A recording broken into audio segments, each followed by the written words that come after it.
You there, adventurer? Yes, you. Do you desire knowledge of immense worlds and arcane power? A codex of untold stories and lore? Or perhaps simply easy listening for your daily commute? Then feast your eyes, or, more accurately, ears, upon Dungeonpedia. Shit's about to get nerdy in here.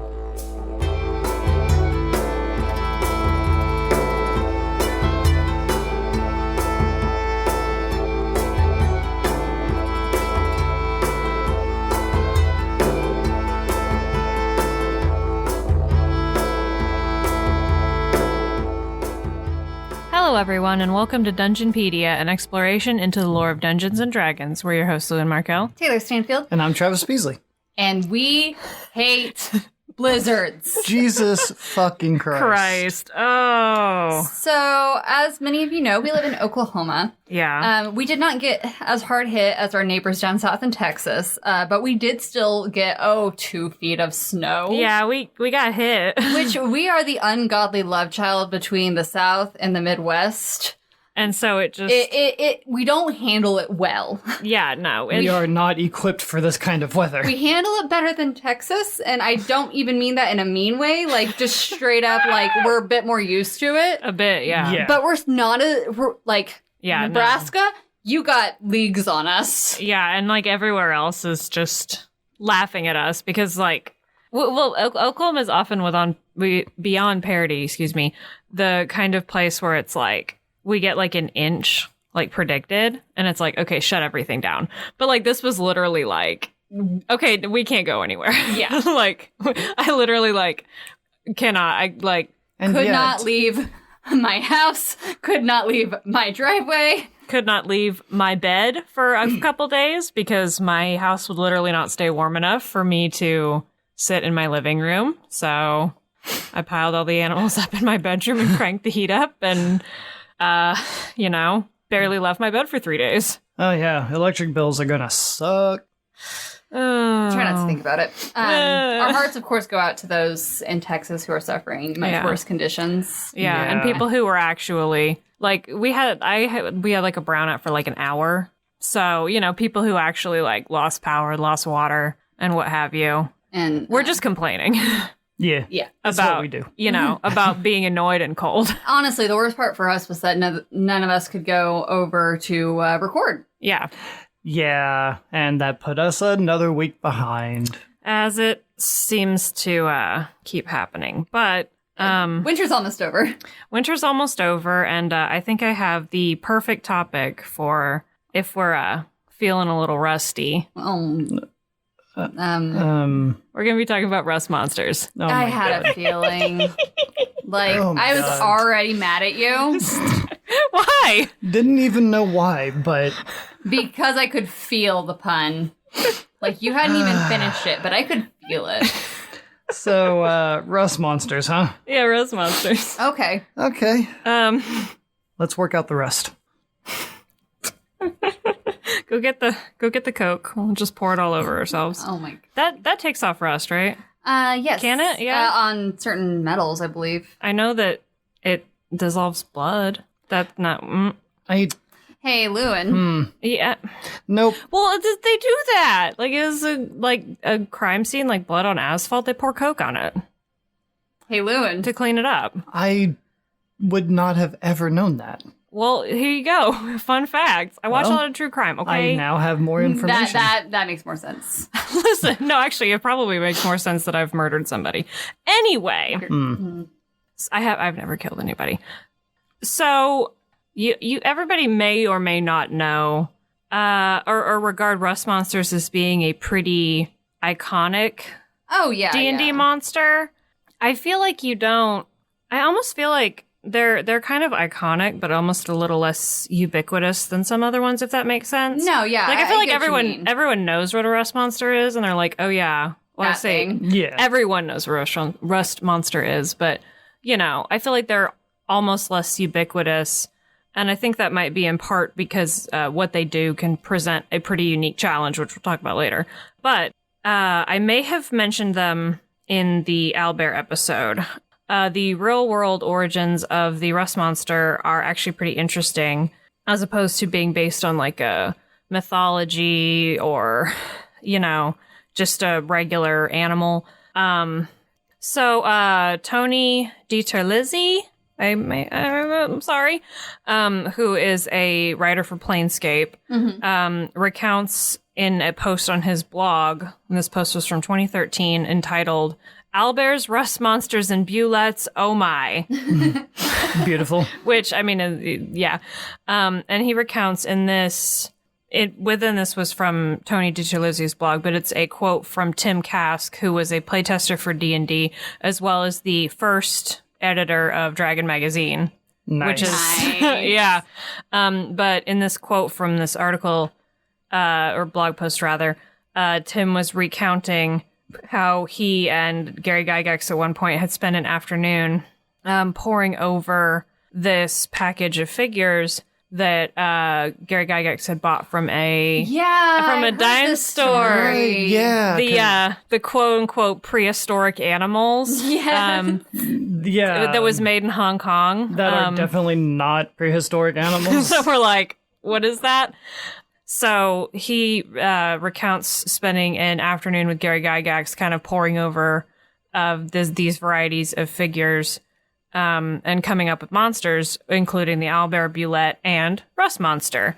And also in my notes for Taylor and Travis's, as well as anybody else's viewing pleasure, I've disclosed an image of the original figure, which I hadn't seen actually when I wrote the owlbear episode, but Tony DiTerlizzi actually has a whole bunch of pictures of these various quote-unquote prehistoric animals on his blog posts, so go look at them if you want to see what they look like.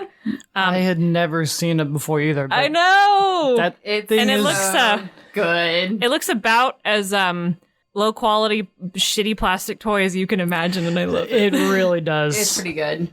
So that's just a little bit kind of about the origins of the rust monster. It literally was Gary Gygax and a friend coworker of his just staring at some shitty little plastic toys that he bought from a dime store and being like, well, what if this was a monster that did this or whatever. I like it though. I know. I kind of love it. It's fun. Pretty good way to create monsters. It for really sure. is. Going back and looking at your old art and being like, oh god, well, better turn this into a monster.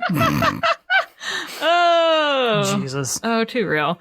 So, the first initial appearance of the rust monster was in Greyhawk, which was released in 1975, and also is the origin, I think, of a lot of things.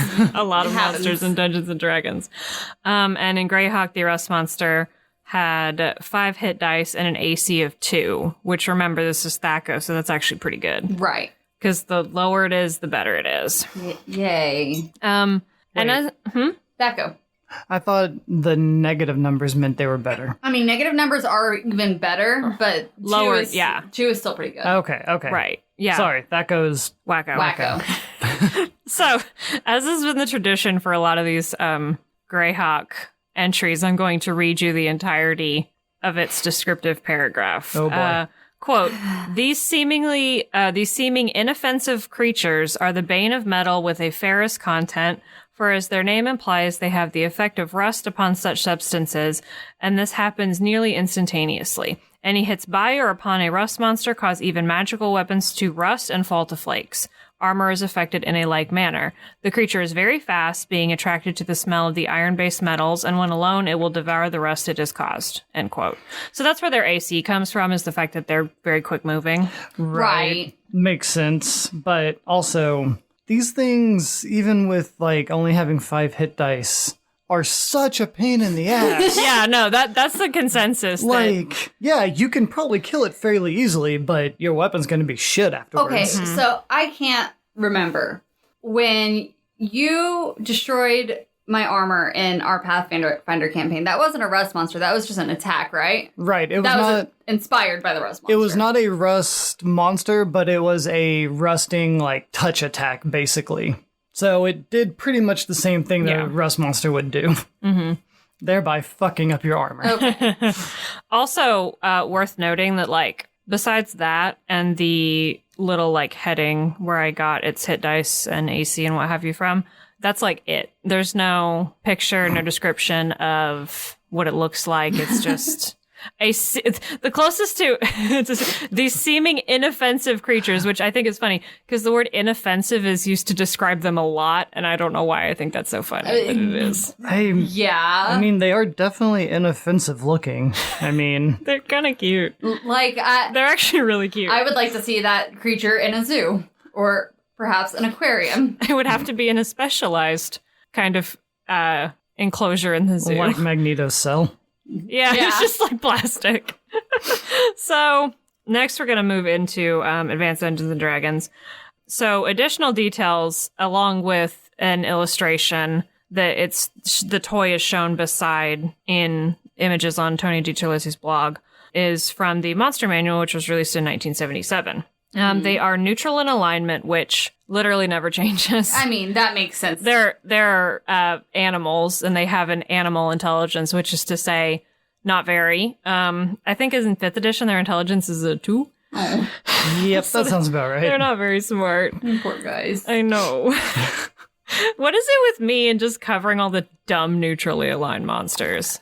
Dumb neutrally aligned monsters and dragons, and that's it. It's because Llewyn, if you were in the world of Dungeons and Dragons, you would be an anthropologist. Or not an anthropologist, a zoologist. I mean, I don't know. I feel like there's a lot of Renaissance people in Dungeons and Dragons universe, so I'd probably be an anthropologist too. You're not wrong.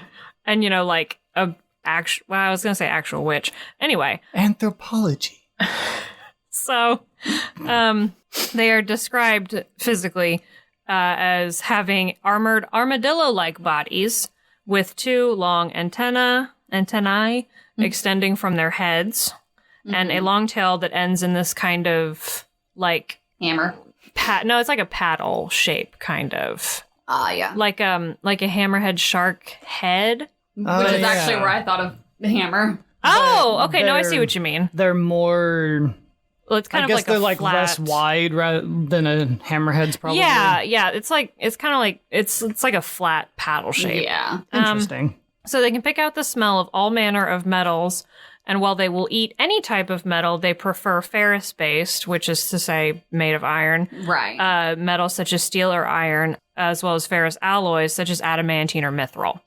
They corrode metal by touching it with their antennae in a roll-to-hit attack, upon which the metal immediately corrodes and falls apart. Immediately. Yep. There's a lot of math and slight variations in later editions about how quickly it can take or how much of an area it affects over a certain amount of time, but it's always very quick. Right. Yeah, like the effect happens pretty rapidly. Yes, very much so. So magical items gain a saving throw against this effect, and each plus of the magical item grants a plus 10% chance to not be affected. Like a +2 magical shield will have a plus 20% chance to not be affected. Okay. Essentially. So the better it is, the harder it is for the rust monster to corrode it. Weapons that strike the rust monster will corrode in this way as well. So you can't even hit it. No. So you're either going to No. Wait, phrasing.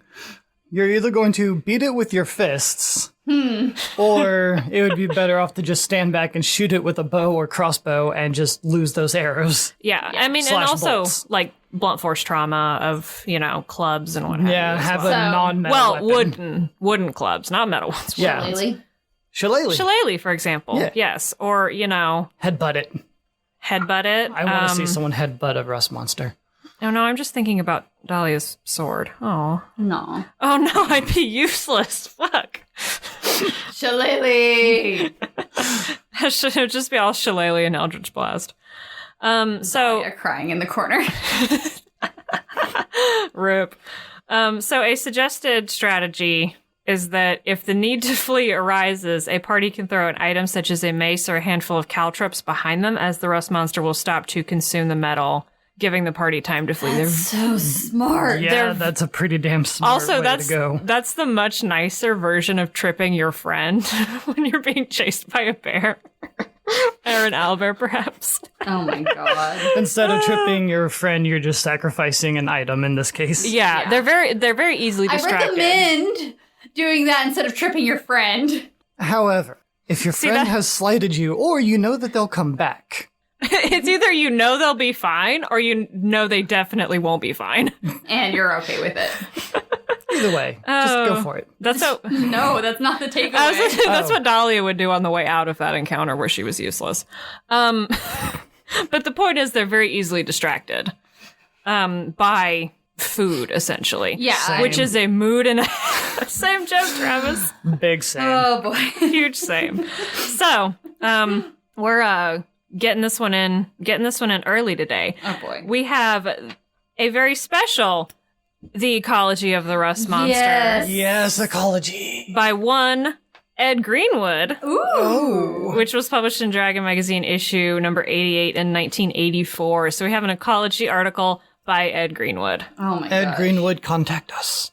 Ed Greenwood, please don't. Please don't. Ed Greenwood, I would be too embarrassed. Right, I would literally, like, spontaneously combust. Fine, contact me. That's fine. Well, but then you would tell me and I would still spontaneously combust. That's fine. And you're not allowed to have secret correspondence with anybody. Well, in this sphere. I don't remember signing this contract. Listen, read it next time.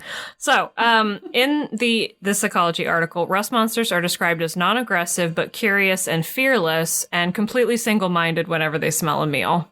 Mood. Repeating the joke repeating. I'm sorry, guys. That's all I got.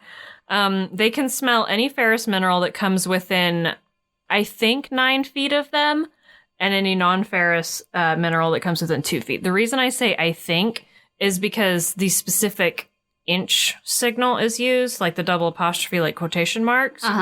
But the specific phrasing that Ed Greenwood uses in reference is that it's the same distance that a man needs to be to see the details of another man's face, which I think is not 9 inches. Unless he has very bad eyesight, it's more like 9 feet.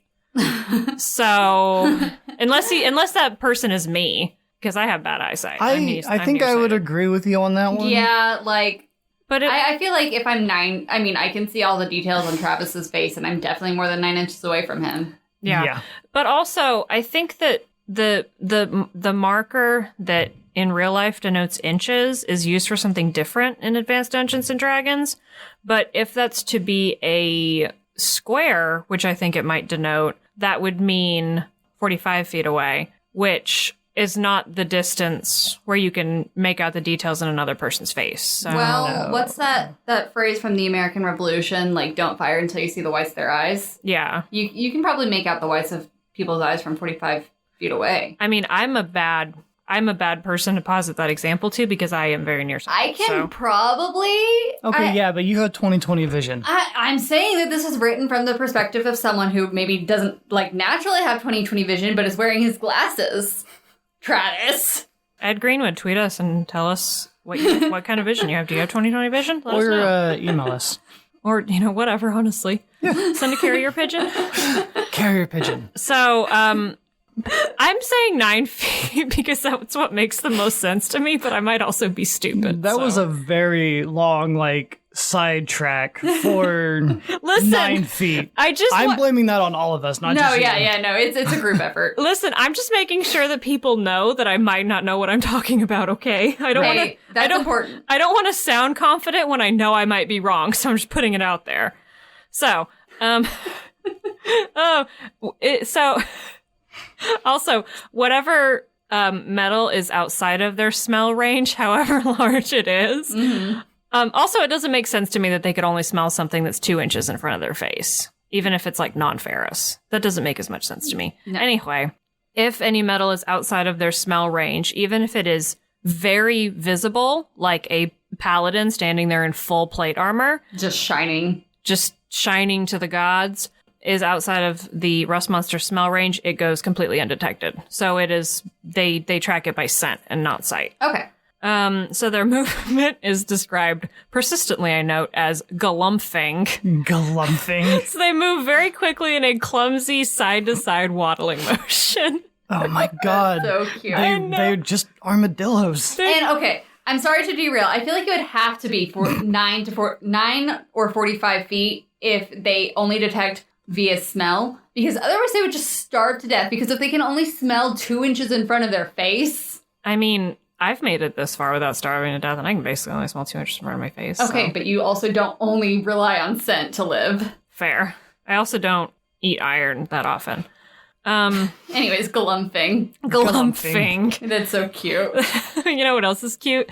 They make chittering sounds similar to mice. Yes. Oh my god. They're so cute. I love these little things. Basically, what I've learned is Ed Greenwood doesn't want me to kill these things. Yes. Yes. Also, speaking of little, their size, they average about 5 feet, and this is across editions. It's not particularly, the huge deal. They average about 5 feet long from tail to tip, and about anywhere from 2 to 3.5 feet high. That's actually much bigger than I was picturing. So they're essentially the size of a large.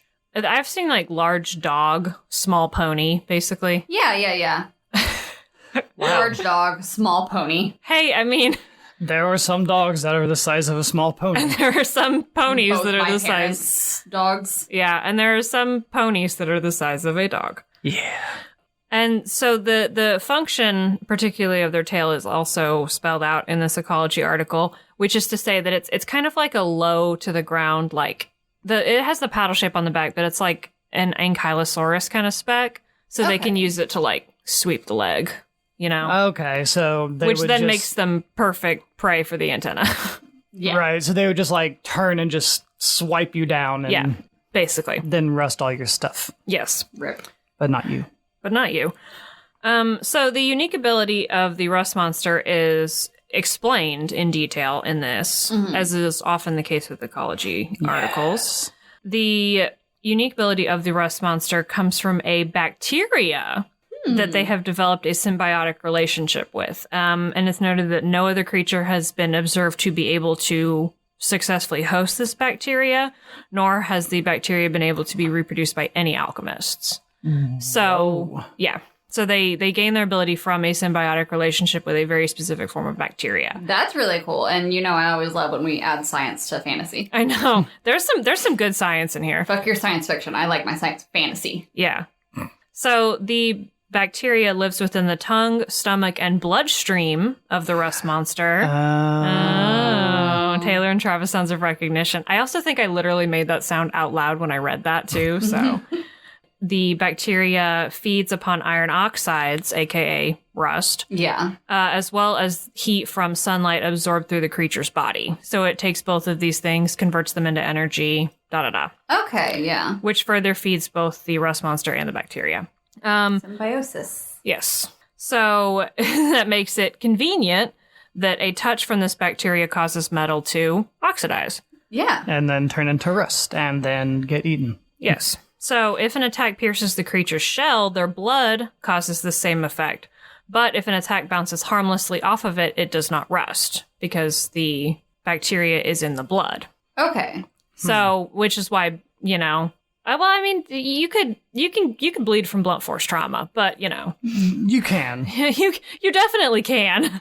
Yeah, you definitely can, but that's why, cutting it with the sword is a bad idea. But if Yeah. you were to maybe not know what you were dealing with and, your sword glances off of it because you just barely missed or something, it will not start to rust. It has to come in contact with blood. Basically, you can get lucky. You can get lucky. You think you're unlucky because you whiffed your attack roll, but you're actually lucky. which is also, to me, a fantastic way of explaining the saving throw roll, basically. Yeah. For the weapon, because, you hit it, but you didn't pierce its skin or its shell, so... You hurt it a little bit, but you didn't pierce it. Yeah, or you didn't, yeah. Or it, touched it for a second before the blood, flicked off or something. Yeah. Yeah. I love whenever there's, a solid explanation behind a saving throw. Other than, this is balanced for game fairness. Yeah. Yeah. Yeah. The bacteria is also thought to be the source of their keen sense of smell and is purportedly linked to magnetism and increases with the purity and concentration of the metal. So they smell with magnets. Well, what that actually was to say is that if you took an ingot of iron and you submerged it in and you submerged it in water, it would mess with their ability to detect it. Okay. For example. Okay. But I don't know how magnets work in real life, so I'm not going to try to apply that in D&D. I gotta be honest. Yeah, I don't really know how they work either. Yeah. Neither do scientists. Nobody knows.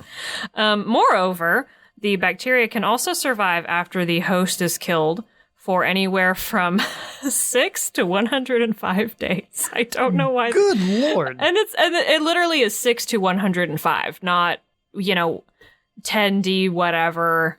6 to 105. I don't know why the gulf is so large. I don't know what the deal is. Well, I guess the deal is that it survives after the host body is killed by feeding on the residual stores of iron oxide left inside the body until they deplete. Fair. So I guess it could just be Depends on when the monster had its last meal. yeah, pretty much. How large it was, how much stuff it can fit in its stomach. So I guess in fiction, the 6 is the shortest amount of time that has been observed, and 105 is the longest. Yes, and also worth noting is that this ecology article, even though it does not feature Drelix and Company, is one of those takes place in kayfabe, kind of, but it's essentially just the notes of some, how do you do Zoologists. Wizard fuck off. How do you do wizard fuck off? How do you do Wizard fuck off. How do you do Zoologist. How do you do wizard McFuck off, with actual numbers notes in the margins. Okay. I love that shit. Yeah. So, but it's not like a narrative story, but it is like from the notes of Right. Mr. McFuckoff. So, moreover, also, if a rust monster is consumed, thereby the bacteria is consumed as well, because it's inside the rust monster, the bacteria will simply die within the new quote-unquote host without harming them, and then harmlessly excreted. Because they're not getting all of the iron oxide they need. Yes. And it, just doesn't... I mean... It doesn't attach anywhere else in a new host like it does in the rust monster to their antenna and blood and stuff like that. It just kind of sits there until it dies and you shit it out. Interestingly, though, it doesn't hurt you, which I think is interesting. I mean, I guess it makes sense because there's nothing for it to, successfully feed off of. Yeah. And it's also noted that rust monsters do not eat each other. So it's unknown what would happen to the consumed bacteria if that happened. I would assume it would just reabsorb into the other rust monster's stomach, but apparently they don't eat each other, so that's nice, I guess. Good. That is actually pretty good. And yeah. I want to say... Cannibalism is bad, guys. Hot takes. I want to say surprising, but at the same time, cannibalism between creatures is not... It's rare. Terribly common. Well, and it's also they don't eat meat anyway.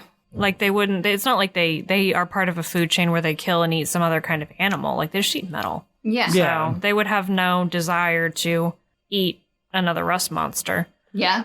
Additionally, if the antennae are severed, which one can be severed after 5 points of damage dedicated to said antenna, kind of like with the flail snail flails, it can theoretically be placed in a bowl with rust and metal and survive in perpetuity. Damn. Because it just keeps rusting it and eating it, rusting and eating it.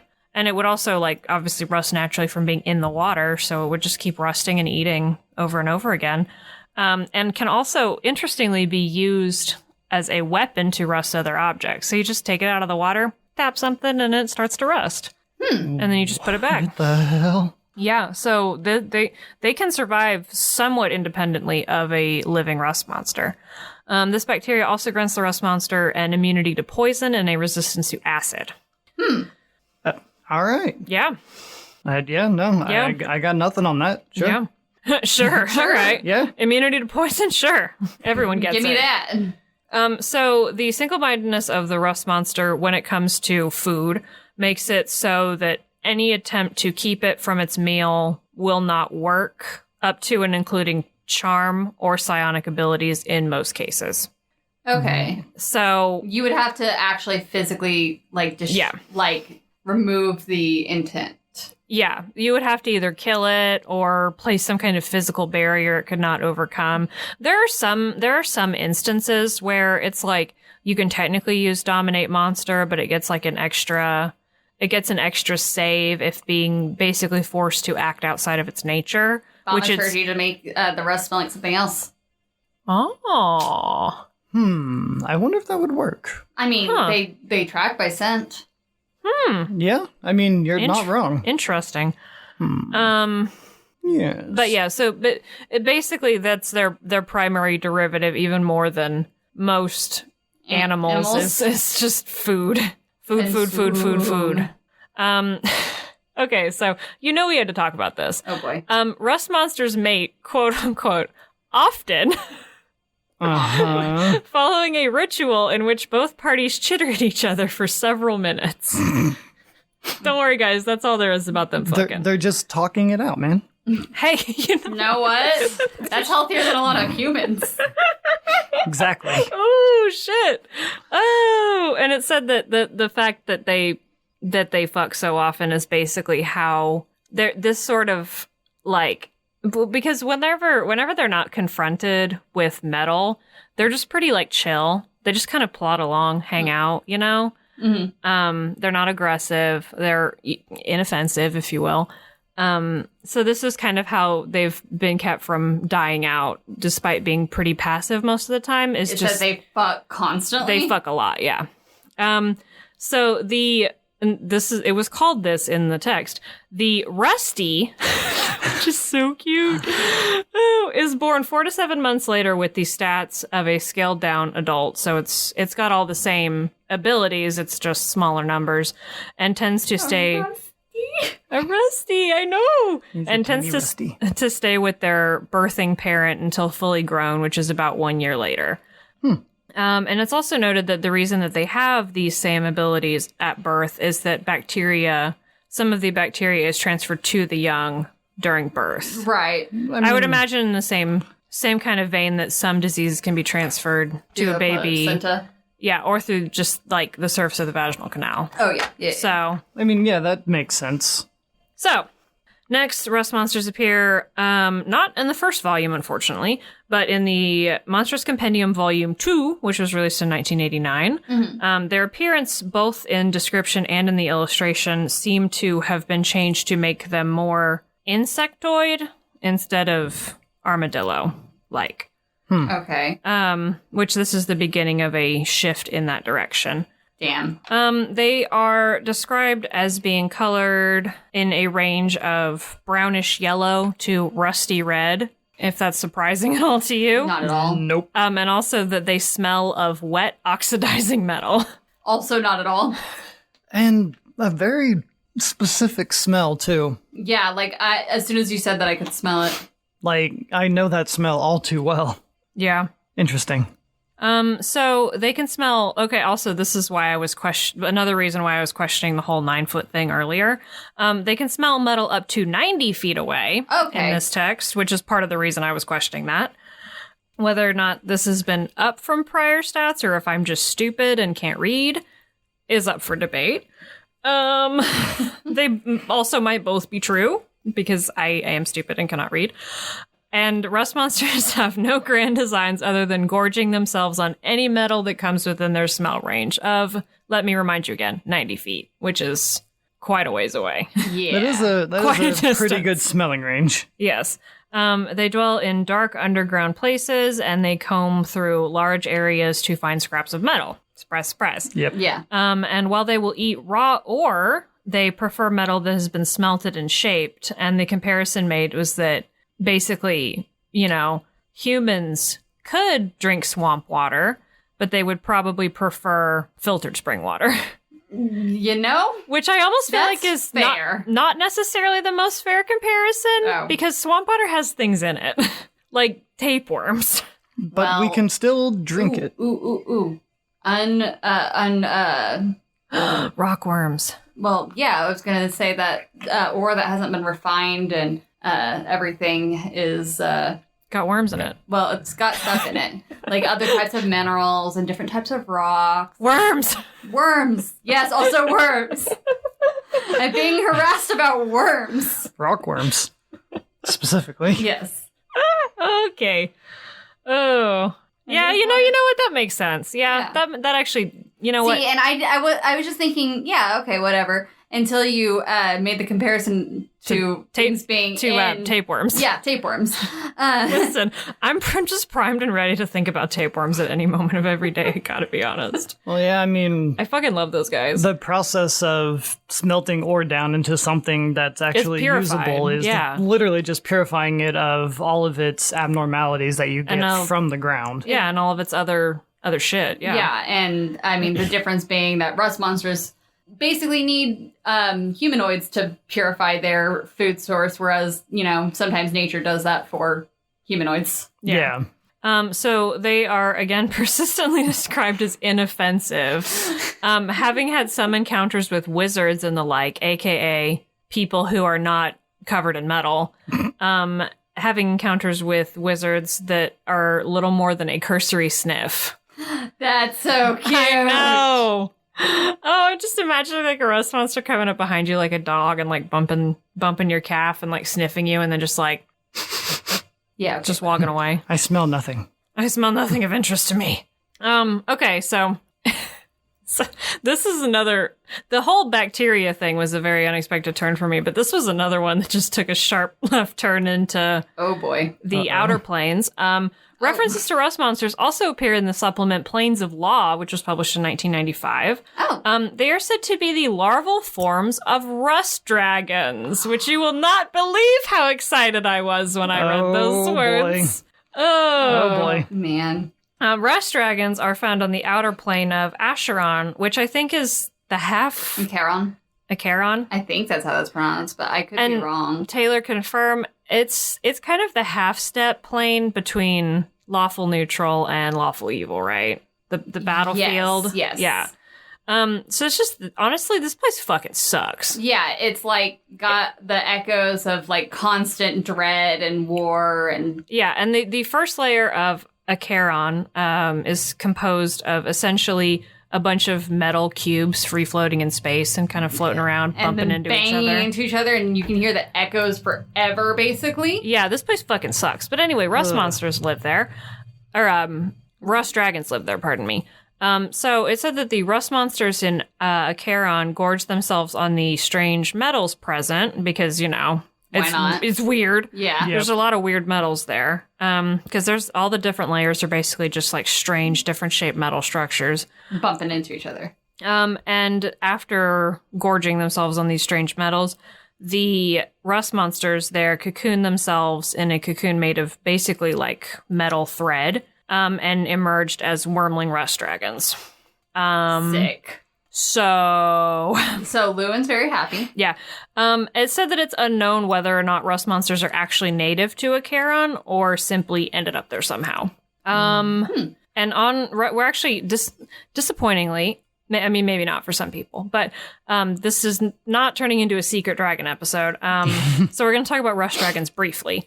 Rust dragons somewhat resemble most metallic dragons, but obviously have a rusty, patinaed kind of look to them. Hell yeah. And shit. I know. And also have insectoid antennae. Ooh. And wings shaped like that of a butterfly. They're literally... What the hell?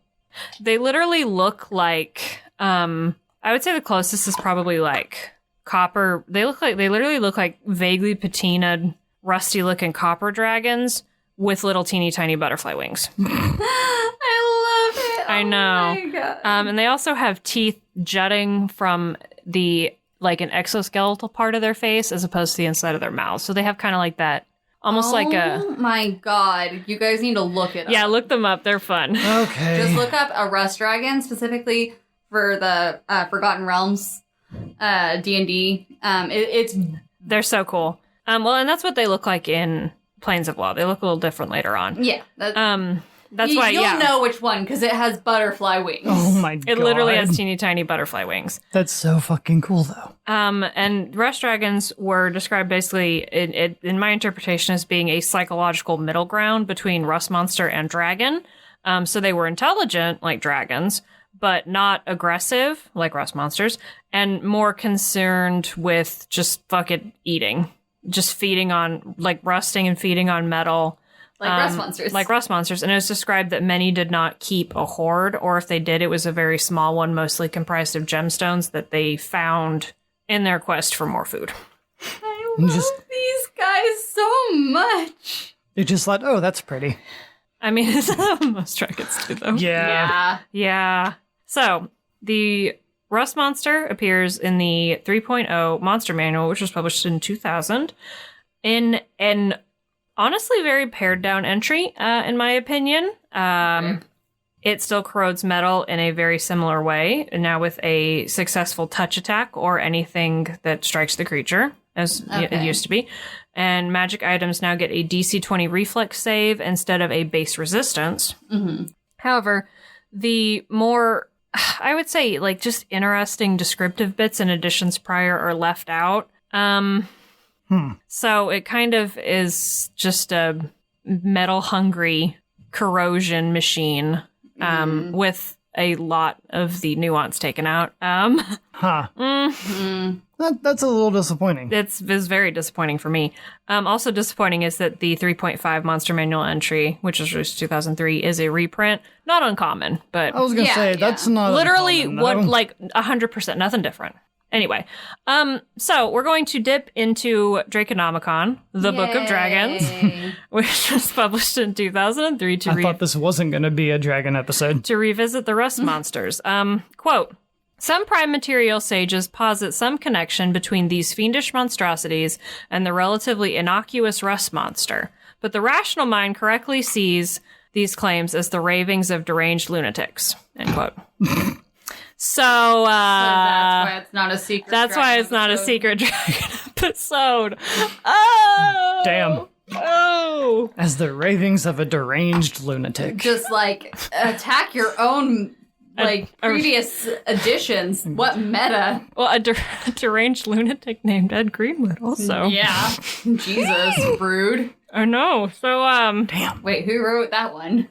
not Ed Greenwood? Not Ed Greenwood. You No, checked? I went back and looked, and I mean, I'm sure it wasn't actually an attack on Ed Greenwood. I'm sure it wasn't actually an attack on anyone, but I was just like, it felt, and it'll also additionally feel funny because of something we will talk about after we take a break. Oh. Well, then. Oh. Hey, everybody. Thank you so much for checking out our Rust Monster episode. It's taken some interesting twists and turns so far that I personally was not expecting, so hopefully it surprised you as well. It definitely surprised me. Yeah, it was definitely a surprise. You know what's not a surprise is the beautiful quality sets of dice you can get from metallicdicegames.com, our beloved affiliate partner who continues to work with us. Despite our Despite the fact that we ad breaks just keep saying stupid shit. Jesus. Metallic Dice Games is a wide array of products. I sound like I'm reading from something. Only some of which are made of metal. So all the like resin ones and like the wood, like dice tray, dice towers and stuff will be totally safe from rust monsters. And you know what's really in right now? What? Sharp edges. They got them sharp edges. They got them sharp edges. Are those made of metal though? No, Oh, good. Okay. they're made of resin. Okay, good. So they I don't have any of those yet, Rust so. monster safe. Yes. Guaranteed. So once you fill your cart with dice that may or may not be safe for rust monsters, you can use code Dungeonpedia for 10% off your entire order. Oh, and that is at metallicdicegames.com. But again, don't be fooled. Not all of them are metallic, so you don't have to worry about any rust monsters getting into your dice hoard. Yeah. We do still have our Patreon if you would like to support us directly. It's just Dungeonpedia. If you search Patreon, it's there. We got our notes available, and you can see how much we go off track. Yeah. Or, yeah, you... And just, Llewyn's fun bibliographies. That too. Oh, I haven't finished the bibliography for this one yet. Also, on the topic of supporting us, but also on supporting the Dungeons & Dragons community, we had a collaboration recently with a new podcast called The Underdorks, which their first episode, their debut episode, just went live today. It did. At the time of this recording, so it will have been about a week by the time this episode comes out.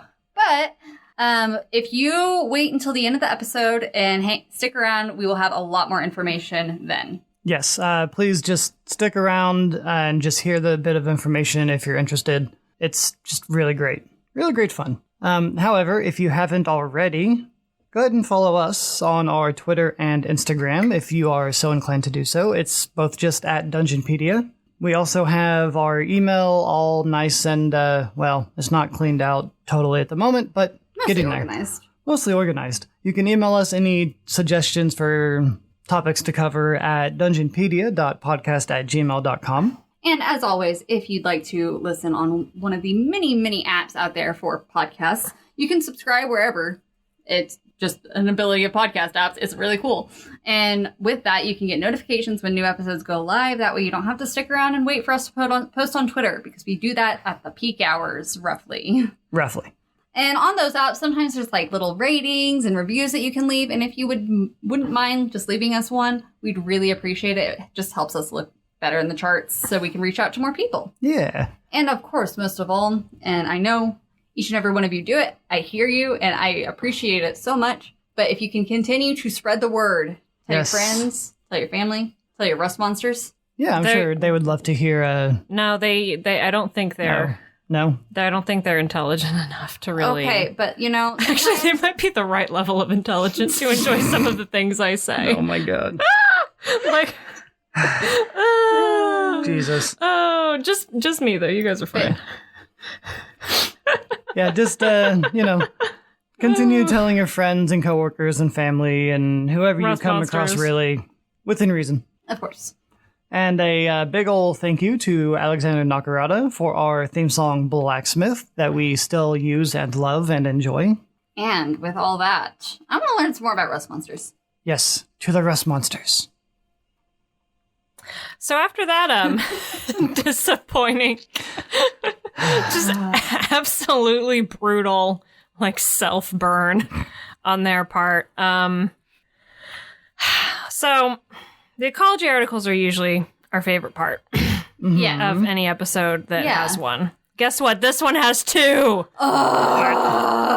There are two? There are two of them. We have There are two of them. Sorry, you can remove that. I won't. I absolutely will not. Okay. We have The Ecology of the Rust Monster in Dragon Magazine issue 346, which was published in 2006, written by Nicholas Hudson and Nicholas... I looked up how to pronounce this last name. I think it's Polish. It's spelled Locjue. I think Locjue? I think... It sounds French when I say it that way, actually. Yeah, you made it sound very French. No, it looked Polish. So I'm terribly sorry, Nicholas without an H. I looked it up. I looked up how to pronounce it, and then I didn't write the pronunciation in my notes. It's okay. I'm deeply sorry, Nicholas without an H. You wrote a great article with your pal Nicholas with an H. So this actually offers a very, very different, divergent take on the Rust Monster, but I actually really appreciate it, especially given that it follows, hey, this cool connection with Rust Dragons, ravings of a deranged lunatic, you know? For one, it provides a couple of different potential origins, so more than one even. Okay. One that's considered to be the most widely accepted is that Rust Monsters are native to the metal cubes in the first layer of Acheron. The native tribes of Acheron have holy texts predicting an apocalyptic event wherein Rust Monsters find their way into Mechanus. Oh, God. That fucking place. Oh, no. And erode the great gears within, grinding the multiverse to a halt. Oh, no. Oh, yes. That would be so bad. No. Yes, apparently this is their prediction of how... Oh, God. I can only imagine just Primus just, like, face fallen. I don't know how to proceed. Rip. So records also indicate rusted husks of planet-sized cubes on the fringes of the first layer of Acheron that support great populations of rust monsters, which lends credence to the idea that they could wreak that level of destruction. So I mean, yeah, I would not be surprised. Me neither. Yeah, so that's just another fun little doomsday prophecy for you. Jesus. It's a little rust monster just getting in there and rusting up the gears to keep the universe turning. And you know, Mechanus is built like so that it runs efficiently, but you throw a wrench in there, specifically a rusty wrench that spreads more rust and eats everything. And it's all fucked. It's all fucked. They don't know how to proceed, okay? It's very hard. I'm very worried. Taylor is currently having a crisis for all of Mechanus. I'm having a crisis thinking about Mechanus again. Sorry. It's okay. I mean, they're the ones who brought it up in this article, so it's not your fault. That's true. So a somewhat different potential origin of rust monsters states that they were specifically bred to prevent the rise of technology, which this is a fun take. Well, I say take. The whole Herber Fun conspiracy theory? No, not conspiracy theory. It just makes me think of Herber, fire bad, technology bad. Thomas Edison was a witch. You know, people in real life. Right. My favorite kinds of people. Right. So some scholars believe that an unnamed entity who once ruled some demiplanes far from our familiar Great Wheel cosmology decided that technology was bad. Was basically bad and incompatible with magic and the present existing planar order. And so this intelligence, whatever it was, allegedly was a amalgam of sentient plant life, which I will say is kind of fucking cool. Created rust monsters from tiny parasites in the hopes of eliminating what is obviously the basis of most technology, which is metal. And this is a quote peeled directly from this because I felt like it kind of it fucked. Quote, supposedly a large concern of adventurers once sought to track down the entity responsible for the genesis of rust monsters. All they found, though, was a land reduced to a crumbled ruin. All vitality sapped from an entire realm collapsed in upon itself. God damn. Ugh. Jesus. That does fuck. That does kind of fuck, right? So, actually, I'm thinking of that one episode with the Borg from Star Trek. Yeah. Where they couldn't assimilate with the okay, I'm sure, I don't necessarily think this was inspired by that, but it just made me think of that. Also, imagine dropping a rust monster onto one of the Borg ships. That would be funny. So the most, and obviously this is another one of those. Again, it wasn't a story basis, but it was the writings of study kind of thing. So this actually takes a very different angle to the rusting ability versus the bacteria that was previously in the last ecology article. So the antennae of the rust monster that it uses to, touch things and make them rust are covered in tiny, stiff hairs. And these hairs tied to a number of capillary tubes that go into the rust monster's stomach. So basically, rust monsters breathe in carbon dioxide and convert it into oxygen and other gases. And so these gases are then pumped into these small hairs, particularly the ones on their antennae, which upon contact with metal, they basically just, they emit such force and such a volume of these gases that it basically just causes a very rapid oxidization process that corrodes the metal. Damn, they must produce a shit ton of those gases for it to have that quickly of an effect. A shit ton of oxygen. You don't need a house plant. Get a rust monster. Yeah. So don't have any rust or any technology that you want it to not consume. Precisely. Based on this interpretation of how it works, the name rust monster is technically a misnomer because they corrode any metal through this way. Iron is just the only metal that turns into rust. Right. Whereas other metals just corrode into other things that they are less interested in eating. But that explains why rust monsters can corrode anything. They just prefer. It makes sense, but I prefer symbiosis. Yes. I do like the symbiosis one. I prefer the symbiosis as well, but I can also always appreciate anytime they try to make things make sense in hindsight. Yeah, and science. Yeah. That's how I feel too. Yeah. So the rust monster's carapace is also covered in the same hairs as the antenna, which is how it corrodes metal that comes into contact with its body, is with these hairs as well. So only the bony segments of a rust monster's tail are devoid of these hairs. Quote, a trait useful in the creature's mating process. What? Okay. Okay. Okay. Yeah, so the tail is also what they breathe through. It has a gill-like structure that takes in oxygen alongside the mouth and nostrils, but I'm given to understand that most of it comes from the tail. The fuck? Yeah. Because, I mean, pardon me, did I say oxygen? I might take in carbon dioxide, excuse me. Right. This is the opposite of humans. It also states that males possess larger tails than females, which they use to attract the attention of potential mates. Probably by slapping it on the ground. That's your pretty standard, like... Yeah, big chungus mating. No, that's not what I was gonna say, but sure. It's a big boy. Big boy with the big tail. Mm-hmm. Oh.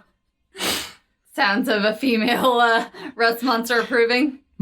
It sounds like a mouse just squeaking. And another part of their mating ritual. We're just talking about their mating ritual right now. Okay. Why not? So it stated that obviously they're pretty solitary creatures. This is pretty par for the course in additions, but it says males are uninterested in reproduction until they come into contact with a rare metal, most often adamantine or mithril, that triggers psychological changes. And it's the male then harvests bits of the metal and scoops up uncorroded chunks with its tail, because the tail does not have these hairs on it, Right. and travels until it finds a female to present it to. So What the hell? So there's just a whole bunch of there's just a whole bunch of male rust monsters, just they got their tails curled up around chunks of adamantine and mithril, just trying to present them to a female. I love it. They drop them off and slapping their tails on the ground. It's so good. It's really cute, actually. It reminds me of penguins. They bring rock hoppers. They bring in their special rocks and things. Yeah. Oh. Also, coincidentally, you can impress me by doing that too. You know, humans do that. Yeah. They buy rings and stuff, and they're like, here, look at this fancy metal. I can provide for you. Humans are rust monsters, confirmed. I don't know if that was the takeaway, but I'm okay. That was my takeaway. Also, so then, you know, the female picks one with the best nuggets and tail. And then in this they are oviparous. They lay eggs. They lay spherical iron-colored eggs in a clutch of 8 to 12. Mm-hmm. They usually like hang out, you know, kind of around where they lay the eggs. And after approximately a month, the eggs hatch. And in this, they are not like miniature adults. In this ecology article, they are basically like little grubbins. Little grubbins? They're little grubbins with like very small antenna. They don't have their legs and stuff yet. They do still have the same corrosive ability, and over the next 2 years they grow into their adult size. They grow their legs, their tail, their carapace. But basically when they're born, they just hatch as these little grubbins. Little grubbins with antennae. Huh. Yeah. All right then. Also, the word moist was used a lot, but I felt like I should spare you guys from that. I appreciate it. This also introduces the idea of a couple variants, not variants like actually, like it was not like a stat block, like this is this one or whatever, but more just from like a general ecological standpoint. Okay. So mutation is very common in rust monsters, seeing as they are aberrations, which I should have mentioned earlier. Rust monsters are aberrations. Okay. Deeply sorry for not mentioning that. Good to know. I might go back and edit something in earlier. I don't know. It's okay. It's fine. Rust monsters are aberrations. No. And so given that it's very common for them to mutate, several regional variants exist. That makes sense. There are these blue-white colored rust monsters that prowl in Arctic regions, supplementing their oxidization process with extreme cold that shatters metals for them to then feast upon. Damn. Which is fun. Mossy rust monsters live in damp rainforests and swamps, and their hides are riddled with spores. Hell Yeah, Hell yeah. I knew Taylor would like that one. Mossy spores. Mossy, rusty spores. And there are also kind of like these tannish, like khaki-colored rust monsters that live in the desert. And they reduce metal into sand instead of rust. What the hell? Yeah. So, and that was more of just like a ecological, like fun little tidbit idea, as opposed to this is an art, you know what I mean? Yeah. As it would be common. No, I like that. This is one that, as much as I do appreciate the ecological tidbit, I would have also liked a variation. Well, like a traditional variation. Yeah, and like a stat block that explains particularly how some of those things work, or would also work in like combat, for example. And this actually, the reason I said the whole thing about the rust dragons earlier was funny is because this immediately like takes that and reestablishes a link. Yes. So it said that there are a few theories that are unconfirmed that imply that rust monsters are the larval stage of some other creature. There's not a lot of evidence of these, but there is the obvious link between rust monsters and rust dragons, as well as the annihilators that live in the Underdark. Because, rust, they do the same thing. They do rust. So many sages believe that a missing link in the rust dragon's origin might be explained by a connection between rust monsters and metallic dragons. This is interesting to me. Is not necessarily that rust monsters are the larval stage of rust dragons, but some studies claim that certain breeds of rust monsters seek out the eggs of metallic dragons and either taint the wormling within the egg or transform themselves after eating the eggs and feasting on the yolk, which is interesting. So it's not that that's a part in their evolution, but it's more like they go and fuck with some metallic dragon eggs. And that's how rust dragons are made. That's interesting. And given that there's not a true confirmed link between rust monsters and rust dragons in 3rd edition, I'm not going to talk too much about rust dragons in 3rd edition, but I don't think they're as cool because they don't have the teeny tiny butterfly wings. So like, whatever. Who gives a shit? I'm kidding. I still give a shit because they're still dragons. But you're irritated. Yeah, I am irritated. I'm not mad. I'm just disappointed. I'm always disappointed. Oh. Speaking of disappointed, oh no, we're going to talk about 4th edition. Okay, here we go. 4th I've been edition. waiting for this. They're here. Whoop-de-doo. They appear in the Monster Manual 2. Mm-hmm. Again, they were not in the 1st edition of this one either, which was published in 2009, alongside the variants Young, Rust Monster Swarm, and Dwemer Eater. Okay. No specific mention is made of how the rusting ability works in 4th edition. Shocker. I literally wrote in parentheses, surprise, surprise, in my notes. That's how fucking fed up I am. I am so surprised. I think I'm going to have a heart attack if I'm not surprised. But interestingly, which this is a whole... they can only truly destroy an item using the dissolve metal ability, which is separate from their other abilities that basically cause an item. One of them is like a really weak bite attack that causes an item to rust until the end of the encounter, incurring a temporary penalty to AC or attack rolls depending on if the item affected is armor or a weapon. Travis is doing a thing. I'm also doing a thing. So let me just explain why I'm frustrated, because I know that we come for 4th edition a lot, and it's not like at this point it's kind of just a meme. But why would the rust be like, oh, okay, you killed my master, I just die. Well, I stop. Yeah, how the hell does the rust just disappear? Is it now a magical effect? What the fuck did they do? Okay, all right. Let me. There's more. I'm not even through the first paragraph. Oh god. I'm sorry. It's fine. It's fine. You guys might need to take a breather before I tell you the rest of this. The former ability, the dissolve metal ability, is specified to only affect quote rusting items, aka like the implication would be that is only iron-based or ferrous objects, because those are the only things that well and truly rust. Like silver tarnishes, whatever. And copper patinas. It doesn't rust. Yeah. So, whereas the latter ability is able to affect anything. It does not specify that it only affects a rusting item. So the latter abilities, which includes both the attack as well as this happens if you hit it with metal thing, affect the latter ability, the former ability, the dissolve metal ability can affect any rusting magical item of 10th level or lower and any non-magical rusting item.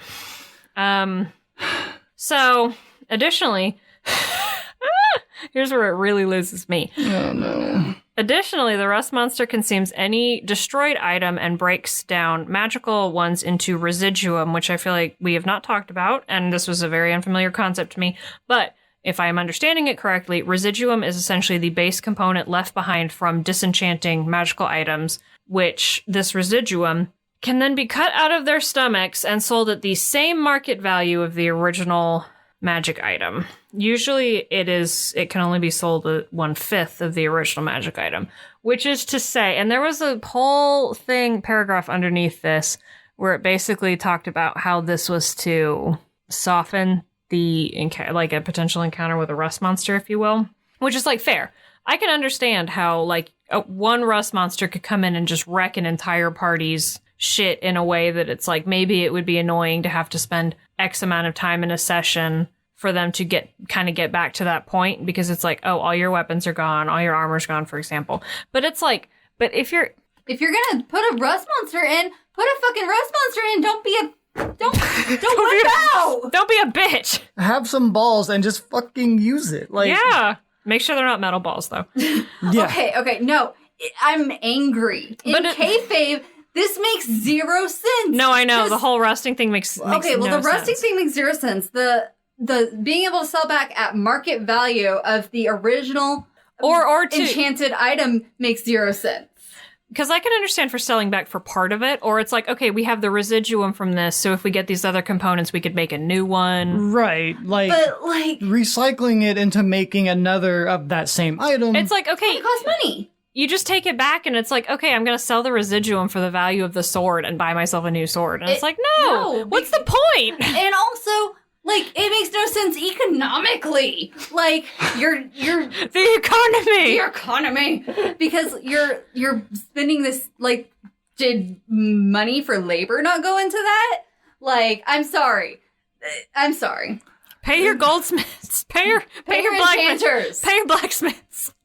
It doesn't make any sense. This literally is implying that their rusting ability is a magical effect that disappears when it dies. Yeah. So, but it's not. I'm angry.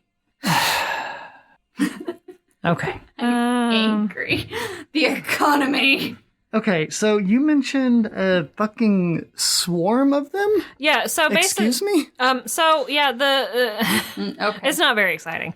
The rust monster, the young rust monster swarm is similar, but it has a higher level and better stats, because it's a whole bunch of them. It's a literal swarm of babies, but at the cost of being unable to use the dissolve metal ability. So whatever. So they can still rust, but they can't dissolve.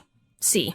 Which again, there's no foundation of babies don't develop the ability to rust until X. No, it's just there's just no explanation to it. No explanation per usual. And the Dwemer Eater that I mentioned earlier is a rust monster that's been souped up from consuming large amounts of magical items and residuum, and can use dissolve metal on magical items of higher levels than a standard rust monster, which is restricted to only being able to dissolve rusting magical items of 10th level or lower, as well as temporarily, quote-unquote, decaying the enchantment of a magical implement or weapon that it is hit by. And what the fuck? How do you temporarily decay something? Do you know what decay means? Spare the dying, I guess. I don't know. I don't know, okay? You're asking me these questions that I don't have answers to. To be fair, I'm not really asking you. I'm just shouting it into into the void. Travis is asking the universe. I don't understand how it... You know, we try sometimes. I know it doesn't seem like it, but we do try to not just shit on 4th edition. But this one does this. So makes no sense. I'm here to be the bearer of bad news. It does not actually get any better in 5th edition. What the fuck? This is 5th edition. You have been our savior for so long, and No, I'm so not this time. disappointed in you. 5th right edition, now. you don't even know what's been. What I don't I'm about know. to say, and you're already disappointed. Yeah. But we're still disappointed. So in 5th edition is a monster manual released in 2014. I literally didn't even write it in my notes because it's just so In your head. It's just the 5th edition monster manual was released in 2014. So get ready. The rust monster corrodes a non-magical ferrous metal object it can see within 5 feet of it. So it can't even corrode magical items anymore. Okay. Cool. So, All right. and it doesn't instantly destroy it either, which you could take or leave that this makes sense.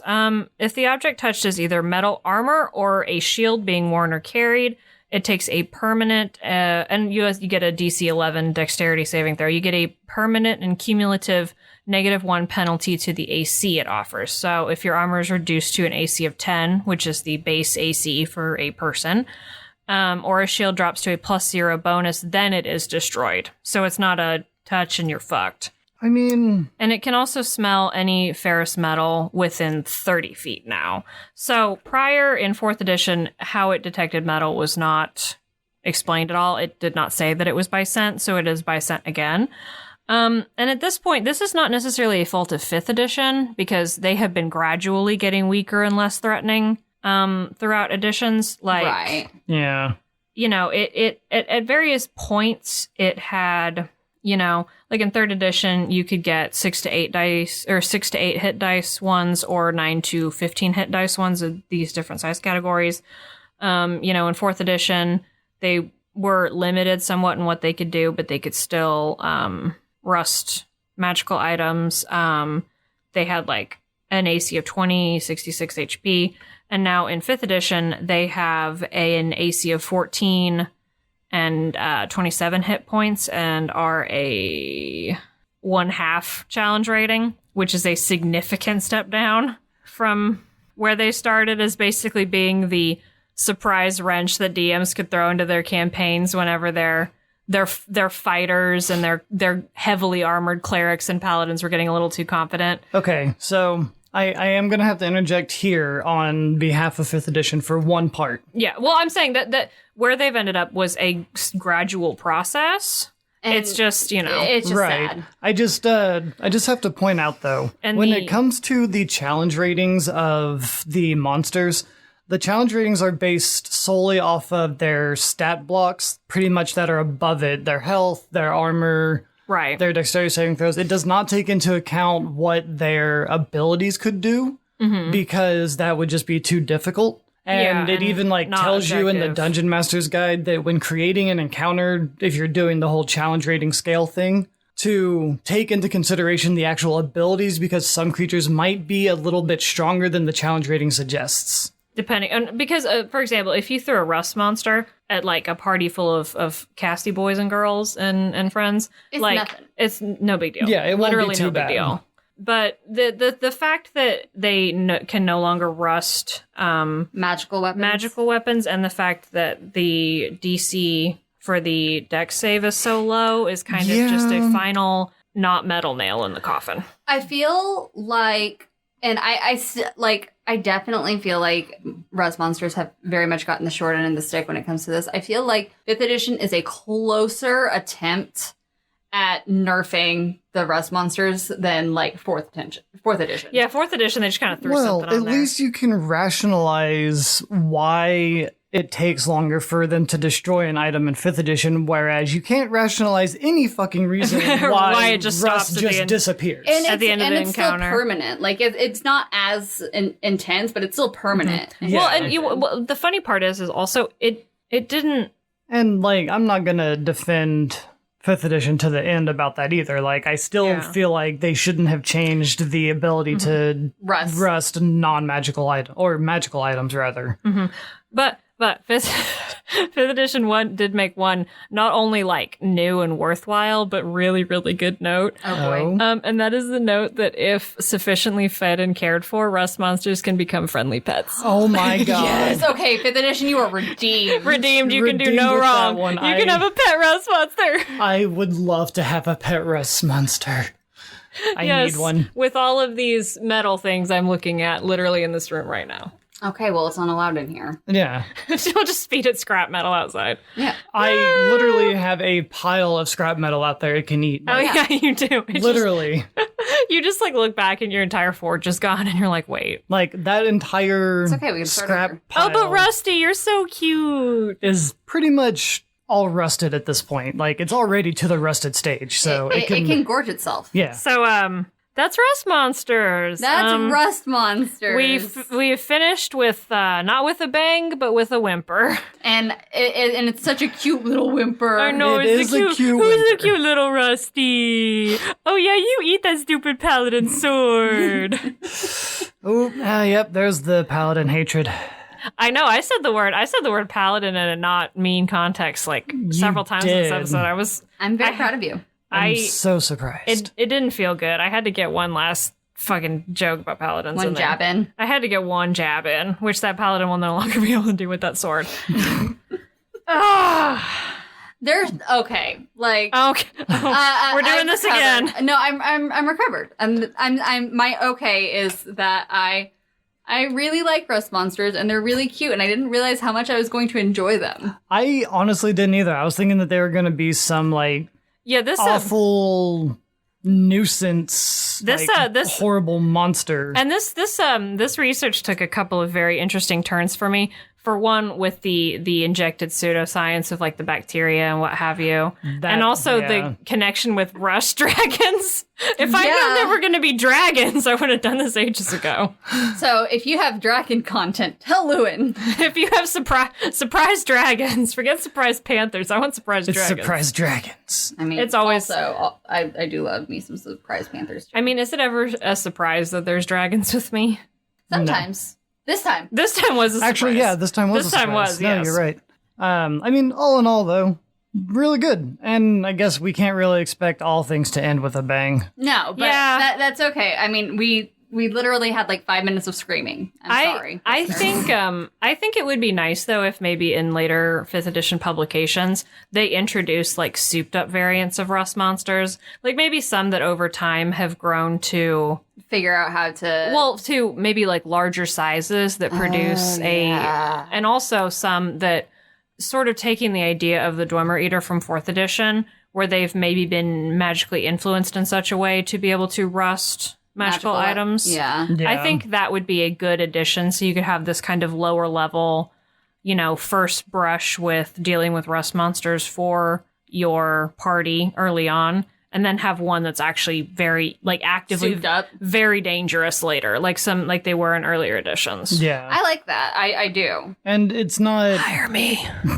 it's not me uncommon wizards. to have a creature or monster that is either magically created or magically enhanced, Right. Yeah. as we have the mimics. Also, bring back rust dragons, because they haven't been in here since 3rd edition. Bring back rust dragons. Yeah, they dwindled the dragons down a wee bit.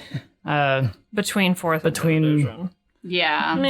And between 3rd and 4th. I was like between third No, I and mean, fifth, really. there were a lot of dragons in 4th edition. fair. Well, yeah, okay. They dwindled other things between 3rd and 4th. Anyways. Like the quality. Anyways. Damn. Thank you guys so much for listening. To whatever. Don't forget to follow Just us screaming. on Twitter, on Instagram For more screaming. for more screaming. Spread the word to your friends. Your friends who like screaming. Your friends who like Rust. I don't know. Your friends who like I mean, Surprise dragons. surprise dragons. your friends who have like tarantulas as pets. Or your friends who, for some weird reason, have a huge hatred of metal. Your fairy friends. Huh. Oh, yeah.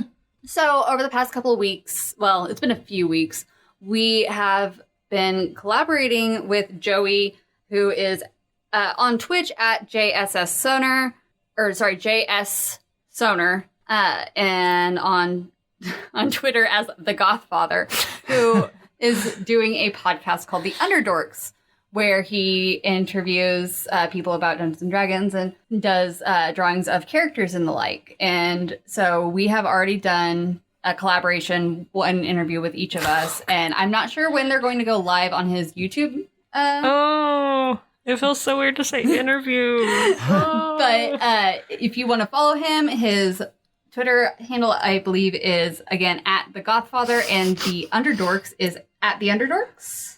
I believe at the Underdorks, yes, but it is actually at JSS13 on Twitter. His name on there is the Gothfather. My bad. But his at handle is at JSS13. Oh, dang. I was going to buy at the Gothfather from him, but... And yes, it does... Wow. It does appear to be at the Underdorks. So... just a shout out to Joey. Thank you so much for wonderful interviews. It was fantastic and fun, and we know you're a big fan of Knowles, but maybe Rust Monster? But if you're interested in art and Dungeons and Dragons and in general, really cool metal art, check him out. Yeah. Sorry, I actually just went to the Underdorks Twitter page, and he actually posted an hour ago from this recording that the inaugural episode of The Underdorks is now live. Oh, cool. So their first episode is dedicated to homebrewing Knowles.